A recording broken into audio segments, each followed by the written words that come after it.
इस न्यूज के प्रायोजक है Eden Garden unisex salon. Eden Garden unisex salon ready to serve you, जहां आपको मिलेंगे exclusive and hydra facials, groom and bridal makeup. Eden Garden unisex salon, Santoshi heights, Gondia road, in front of Honda showroom Balaghat. Call for appointments.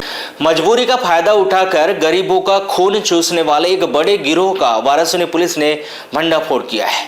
Operation clean के तहत police ने सूदखोरी के बेताज बादशाह सुनील अरोरा को धर दबोचा है। 5 से 10% की भारी ब्याज दर, कोरे चेक पर हस्ताक्षर और जबरन जमीन की रजिस्ट्री। आरोपी ने जुर्म का ऐसा जाल बुना था कि जिसमें फंसकर कई परिवार बर्बाद हो गए। एसपी आदित्य मिश्रा ने खुद इस सनसनीखेज रैकेट की कड़ियों को बेनकाब किया है। देखिए खबर। वाराणसी पुलिस की मेज पर रखे ये 153 कोरे चेक और 15 जमीनों की रजिस्ट्रियां चीख कर उस जुल्म की दास्तां बयां कर रही है जो पिछले 6 सालों से गुपचुप तरीके से चल रहा था। आरोपी सुनील अरोरा जरूरतमंद और कम आय वाले सरकारी कर्मचारियों को अपने झांसे में लेता था।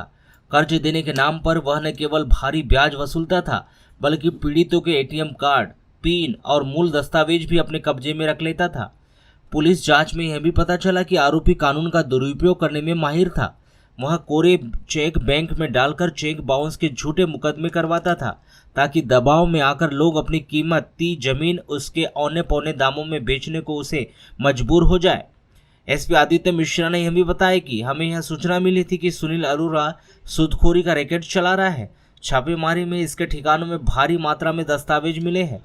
यह लोगों को ऋण पुस्तिकाएं, एटीएम और यहाँ तक कि उनकी पत्नी के नाम के ब्लैंक चेक भी रख लेता था। सैलरी आते ही यह खुद पैसे निकाल लेता था। रैकेट का सबसे चौंकाने वाला पहलू लैंड ग्रैबिंग का तरीका था। नियमों का फायदा उठाने के लिए अरोरा ने अपने सहयोगी लेमन वाड़ीवा और उसकी पत्नी मंजू वाड़ीवा का इस्तेमाल किया। चूंकि आदिवासी से आदिवासी को जमीन बेचना आसान है, इसलिए हड़पी गई कई जमीनियों की रजिस्ट्री लेमन के नाम पर दर्ज कराई गई थी। पुलिस को अब तक 9 से 10 ऐसे बैंक खातों का पता चला है जिनके ट्रांजैक्शन की बारीकी से जांच की जा रही है। वहीं वाराणसी पुलिस ने आरोपियों के खिलाफ बीएनएस और मध्य प्रदेश ऋणियों का संरक्षण अधिनियम के तहत मामला दर्ज कर उसे रिमांड पर लिया है। पुलिस को अंदेशा है कि जांच जैसे जैसे आगे बढ़ेगी, कई सफेदपोश चेहरे भी बेनकाब हो सकते हैं।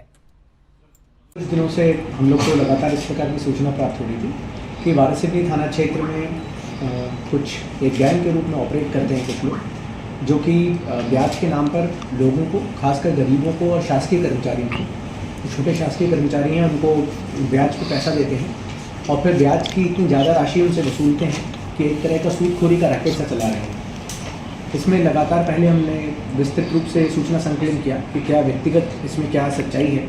उसके बारे में पता चला कि जो इस प्रकरण के मुख्य आरोपी हैं सुनील अरोरा, इन्होंने पिछले विगत 5-6 सालों से सूदखोरी का पैसे देकर लोगों से अत्यधिक ऋण वसूलने का जो कार्य है इनके द्वारा किया जा रहा था। जांच करने के बाद प्रथम दृष्टि इंक्वायरी रिपोर्ट में जब ये साबित हुआ था कि ये इस प्रकार की घटना कर रहे हैं, उसके बाद इसमें अपराध पंजीबद्ध किया गया था। उसके बाद इनकी गिरफ्तारी की गई थी। शुरुआत में न्यायालय से इनकी 6 दिन की रिमांड ली गई थी। उस रिमांड के बाद इनके जो कई ठिकाने थे, जिसमें इनका घर है, एक पुराना घर, इनकी कुछ दुकानें, इनके जो रेस्टोरेंट चलते हैं, वहाँ पर जाके सबसे पहले प्रयास यही था कि कोई भी दस्तावेजी साक्ष्य जो है उनको तत्काल प्रभाव से एकत्रित किया जा सके, सीज किया जा सके, जिससे कि उनको डिस्ट्रॉय नहीं कर सके। इसी के चलते जब विभिन्न ठिकानों में पुलिस और एसआईटी के द्वारा रेड की गई थी तो करीबन 153 ब्लैंक चेक्स। इनका मोडस इस प्रकार का था कि जो भी व्यक्ति इनसे ऋण में पैसे लेता था, अधिकतर लोगों को पैसा कैश के माध्यम से दिया जाता था, जिससे कि कोई मनी ट्रेल ना रहे। उस व्यक्ति से ब्लैंक चेक लिए जाते थे। कोशिश ये की जाती थी कि 1 से 2 ब्लैंक चेक लिए जाएं और परिवार के अन्य लोगों के ब्लैंक चेक लिए जाएं। मतलब यदि पति ब्याज पे पैसा ले रहा है तो उसका और उसकी पत्नी का भी लिया जा सके। खासकर ये इसलिए कि जब कभी पैसे की ब्याज की राशि ज़्यादा हो जाए और वसूल नहीं पाए तो पत्नी के नाम के चेक को अगर कोर्ट में लगाए तो कोई भी व्यक्ति स्वाभाविक है कि उसको बड़ा घबराहट होगी, डर रहेगा कि हमारे घर की एक महिला के संबंध में कोर्ट में प्रकरण चला है और जिससे कि वो ब्याज की जो राशि है वो अवैध राशि को वसूला जा सके। तो पहले ब्लैंक चेक्स उनसे लेके रखते थे। इसी के साथ उन्हीं लोगों से बोलते थे कि आप स्टैम्प पेपर परचेज करके लाइए।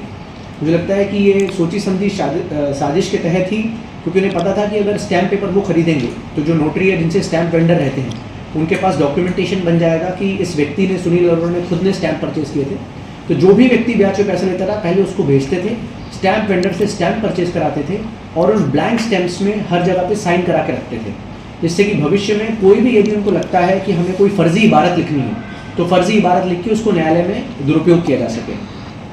थर्ड चीज़ जो ये लोग करते थे कि किसी व्यक्ति से अगर जो जिनने इनसे कर्ज में पैसा लिया है उसकी ऋण पुस्तिका जो होती है उसको अपनी ऋण पुस्तिका को अपने पास संभाल के रख लेते थे। बेसिकली गिरवी तौर का तरीका था, पर जबरन रखते थे कि ज़बरदस्ती उसकी ऋण पुस्तिका अगर दे दी जाएगी तो कभी भविष्य में अगर वो ज़मीन का या कोई भी उसमें सौदा करना चाहता है तो उसको पहले इनका ब्याज का जो अत्यधिक ब्याज है उसको चुकाना पड़ेगा।